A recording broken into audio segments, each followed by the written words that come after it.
To thank you for accepting to do this interview.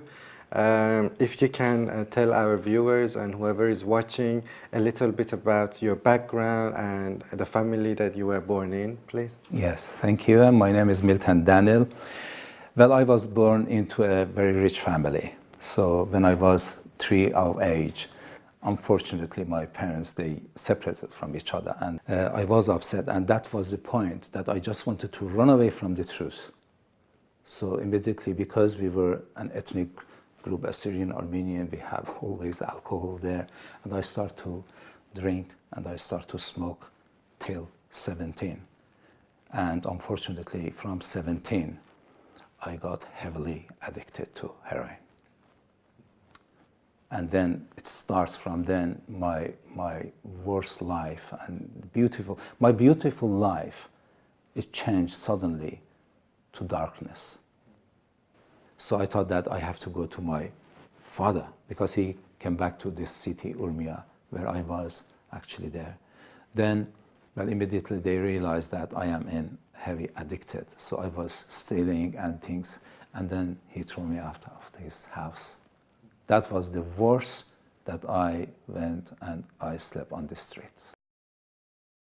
Because I didn't have any other place. Even I didn't have just few, coins to go to sleep somewhere and in the warm place. No, so the street was my place. A very young man, that his name Martin, Eddie, that we call him Eddie. He was my brother-in-law.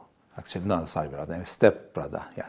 So, and he indicated his little indicator finger to me, because he knew me. Jesus can save you and heal you. As he said this, I was the man, or every addicted man has got many advice from people. Don't do this, don't. But he was saying something strange, that Jesus can save you and heal you. And immediately, because it was very interesting, immediately I asked him, so what I have to do? Then he said that you have to come to our church. He was excited as well, because he thought that, the communication stuff. And I said, okay, where's your church? And he said that Brother Edward's church. And that was the, I tell you, disgusting, because you know why? I got the hope, but I lost the hope. And he asked me for a promise, and then I said, okay, I'll give you a promise. And I was the man of promise, even in that situation.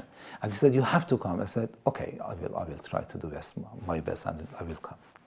So what happened? Did you go to the church, and what happened? Yes, I went there because, as I mentioned, the last months that I was on the street, it was very cold, and and it was winter and springtime.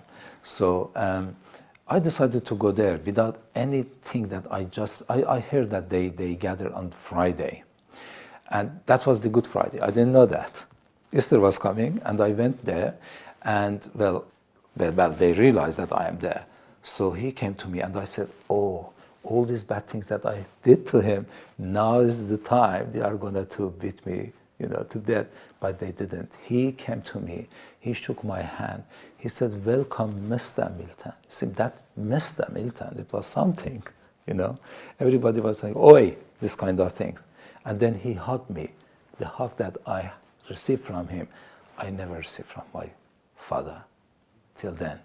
And I saw my Eddie, my stepbrother, he was crying, because later I found that he was so excited because he told church, pray for me for 1 year, and now they said that I myself step in. And then he was very excited.